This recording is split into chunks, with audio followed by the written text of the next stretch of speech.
don't wanna sleep in, cause I got something to prove. I gotta take what I hate and finally make a move. I think of you and all the hi friends, എല്ലാവരും സുഖമായിട്ടിരിക്കുന്നല്ലോ. എല്ലാവരും ഓണം അടിച്ച് പൊളിച്ചെന്നറിയാം. ഞാനും ഓണം അടിച്ച് പൊളിച്ചിപ്പോൾ പനിയായിട്ടിരിക്കുകയാണ്. അത് കഴിഞ്ഞ് പനിയൊന്ന് ഇച്ചിരി കുറഞ്ഞപ്പോഴാണ് ഞാനൊരു cooking video ചെയ്യാമെന്ന് കരുതിയത്. എൻ്റെ ആങ്ങളയ്ക്ക് വേണ്ടിയിട്ട് ഞാൻ തയ്യാറാക്കുന്ന ഒരു ബീറ്റ്റൂട്ട് അച്ചാറാണ്. അതിനായിട്ട് 2 ബീറ്റ്റൂട്ട്, കുറച്ച് വെളുത്തുള്ളി, ഇഞ്ചി, കായപ്പൊടി, നല്ലെണ്ണ, മുളക് പൊടി, ഉപ്പ്, പിന്നെ മഞ്ഞൾപ്പൊടി, ഉലുവ, കടുക്, ഇത്രയും കാര്യങ്ങളാണ് ഞാൻ എടുക്കുന്നത്. പിന്നെ വീണ്ടും കുറച്ച് സാധനങ്ങളൊക്കെ വേണം, അത് ഞാൻ പറയാം. ഈ 2 ക്യാരറ്റ് നന്നായിട്ട് ഇച്ചിരി നീളത്തിൽ ഗ്രേറ്റ് ചെയ്യണം. തീർത്ത് പൊടിയായിട്ട് ചെയ്യില്ല.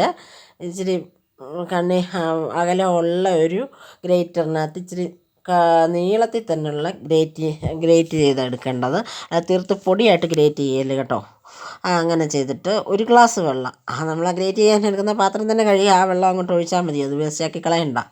അതൊഴിച്ചിട്ട് കുറച്ച് ഉപ്പും ഇട്ട് നമ്മൾ അടച്ച് വെക്കുകയാണ് ചെയ്യുന്നത്. പിന്നെ ഞാനിത് സ്നേഹത്തിൽ ചാലിച്ച അച്ചാറെന്ന് പറഞ്ഞ് എന്താണെന്ന് വെച്ചാൽ, ഞാൻ സ്നേഹത്തോടെ എൻ്റെ സഹോദരന്മാരൊക്കെ ചിലരൊക്കെ ഗൾഫ് രാജ്യങ്ങളിലൊക്കെ ജോലിക്ക് പോയിട്ടുണ്ട്. അവർക്ക് വേണ്ടിയിട്ട് ഞാൻ ഉണ്ടാക്കി കൊടുക്കാറുണ്ട്. അത് അവരോടുള്ള സ്നേഹം കൊണ്ടാണ് അതുണ്ടാക്കി കൊടുക്കുന്നത്. അവർക്കൊക്കെ അത് ഇഷ്ടവുമാണ്. അപ്പോൾ അതുകൊണ്ട് ഇന്നൊരു സഹോദരന് ഇത് ഉണ്ടാക്കി കൊടുത്തു വിടാനായിട്ട്. അവന് മുണ്ടക്കയത്തുണ്ട്. അവന് കുറച്ച് ദിവസം കഴിയുമ്പം വീണ്ടും ജോലിക്ക് പോകും. അതിന് വേണ്ടിയിട്ട് ഞാൻ ഉണ്ടാക്കുന്നതാണ് കേട്ടോ. അപ്പോൾ നമ്മുടെ ബീറ്റ്റൂട്ടെല്ലാം റെഡിയായി. നല്ലെണ്ണ ഒഴിച്ചു. നല്ലെണ്ണ നമ്മൾ ഒരു അരക്കുപ്പി നല്ലെണ്ണയാണ് ഞാൻ എടുത്തേക്കുന്നത് കേട്ടോ. അതിനകത്ത് ഇച്ചിരി ഉലുവ ഇട്ടു, കടുകിട്ടു. അതൊക്കെ ഒന്ന് പൊട്ടി തെറിക്കട്ടെ. അപ്പോൾ അങ്ങനെ ചെയ്തു. അത് കഴിഞ്ഞ് ഇച്ചിരി കരിവേപ്പിലയൊക്കെ എടുത്തിട്ടു. അത് കഴിയുമ്പോൾ ഞാൻ അടുത്തത് ചെയ്യുന്നത്, നമ്മൾ വെളുത്തുള്ളിയും ഒക്കെ 2 അല്ലി വെളുത്തുള്ളി ഇച്ചിരി ഏറെ ചേർക്കണം കേട്ടോ. 2 വലിയ വെളുത്തുള്ളിയാണേ. 2 കഷ്ണം ഇഞ്ചി എടുത്തിട്ടുണ്ട്. അതെല്ലാം കൂടി ഒന്ന് നന്നായിട്ട് മൂപ്പിച്ചെടുക്കുക കേട്ടോ. മൂപ്പിച്ചെടുത്തിട്ട്, എൻ്റെ സൗണ്ടൊക്കെ പ്രശ്നമാണ്, എല്ലാവരും ഒന്ന് ക്ഷമിക്കുക. അപ്പടി ജലദോഷമൊക്കെയാണ്. എന്നാലും നിങ്ങൾക്ക് വേണ്ടിയിട്ട്, എൻ്റെ ആങ്ങളയ്ക്ക് വേണ്ടിയിട്ട് ഞാനൊരു അച്ചാറുണ്ടാക്കുമ്പോൾ അത് നിങ്ങളെ കൂടി ഒന്ന് കാണിച്ചു തരാമെന്ന് കരുതി ചെയ്യുകയാണ് കേട്ടോ. സോറി, എൻ്റെ സൗണ്ടിന് പ്രശ്നമുണ്ടെങ്കിൽ എല്ലാവരും ക്ഷമിക്കുക. തീർത്ത് വയ്യാത്തതുകൊണ്ട് പിന്നെ ഇത് കാണിക്കണമല്ലോ എന്ന് കരുതി നിങ്ങളെ കൂടെ ഒന്ന് പരിചയപ്പെടുത്താം ഞാനുണ്ടാക്കുന്ന രീതികൾ. നിങ്ങൾ ചിലരൊക്കെ ഉണ്ടാക്കുന്നുണ്ടായിരിക്കും, എനിക്കറിയത്തില്ല ഈ രീതിയിലാണോ ചെയ്യുന്നതെന്നൊന്നും. ഞാൻ പക്ഷേ ഇങ്ങനെ ഉണ്ടാക്കും. ആങ്ങളമാരൊക്കെ അത് കൊണ്ടുപോകാറുണ്ട്.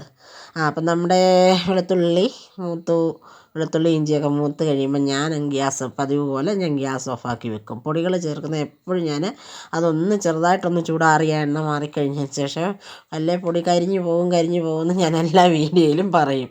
അപ്പം കാശ്മീരി പൊടിയും അല്ലാതെ വത്തലും കൂടെ ചേർത്ത് പൊടിച്ച് വെച്ചേക്കുന്നതാണ്. നമ്മുടെ ഇവിടെ അടുത്ത് മില്ലുണ്ട്, അത് പൊടിച്ച് വെച്ചേക്കുന്നതാണ്. പിന്നെ ഉലുവാപ്പൊടി ആ പൊടികളുടെ കൂട്ടത്തിൽ ചേർക്കുന്നു.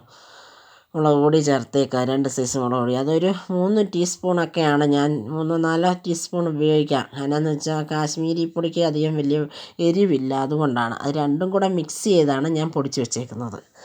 അപ്പോൾ അതുകൊണ്ട് ഞാൻ കുറച്ചേറെ ചേർക്കാറുണ്ട്. നിങ്ങൾ നിങ്ങളുടെ എരിവിനനുസരിച്ച് ചേർത്തോളുക. പിന്നെ വേവിച്ച് വെച്ചേക്കുന്ന ബീറ്റ്റൂട്ട്, ഇതൊക്കെ ഞാനൊന്ന് ഇട്ട് കൊടുത്ത് എല്ലാം കൂടി ഒന്ന് ഇളക്കി യോജിപ്പിക്കും. പിന്നെ നിങ്ങളുടെ ഇതിനകത്ത് പറയാത്ത ഒരു ഇൻഗ്രീഡിയൻസ് ഏറ്റവും ഒടുവിലാണ് ഞാൻ കാണിക്കുന്നത്. വീഡിയോ സ്കിപ്പ് ചെയ്യാതെ കാണാൻ വേണ്ടിയിട്ട് എൻ്റെ ട്രിക്കാണ് ഇത് കേട്ടോ. അപ്പോൾ ഇതിനകത്ത് പിന്നെ ഞാനൊരു സാധനം ചേർക്കുന്നുണ്ട്. ഇത് കണ്ടോ, ഇതിടുന്നത് എന്താണെന്നറിയാമോ? ഒരു നുള്ള്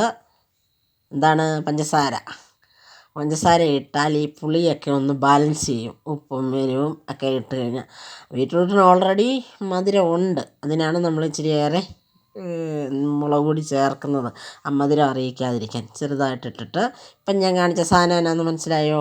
ചില നാട്ടിലൊക്കെ പറയും സുർക്കാന്നോ അങ്ങനെ ഉണ്ടെന്തോ പറയും, വിനാഗർ എന്ന് പറയും ഇംഗ്ലീഷിൽ. മലയാളത്തിൽ ഇവിടെ ഞങ്ങൾ വിനാഗിരി എന്ന് പറയും. അങ്ങനെ പല പേരുകളിൽ അറിയപ്പെടുന്ന നമ്മുടെ വിനാഗിരി അതിനകത്തോട്ട് ഒഴിക്കുവാണ്.